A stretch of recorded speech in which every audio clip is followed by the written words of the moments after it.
Hello friends, welcome to my channel Excellent Coaching. We'll start with synapse today. We have already studied that information traveling along the neuron is in the form of electrochemical impulse. So one neuron sending information to another neuron. This is how our signal travels in our body. The neuron which receives information through the dendrite passes on the information towards the axon. It travels inside the axon. It comes at the end, which is known as terminal button.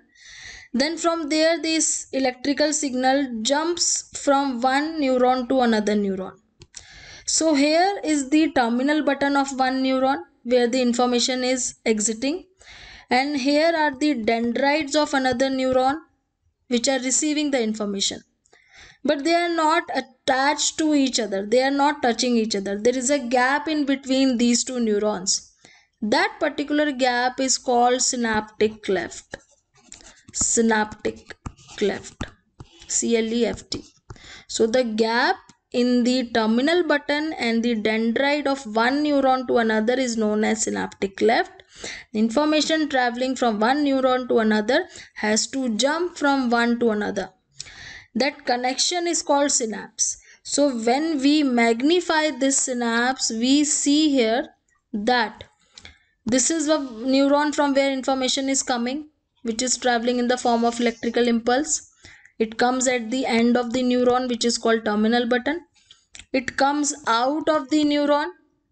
So when it is coming out of the neuron, this information changes into chemical signals, and these chemical signals are known as neurotransmitters.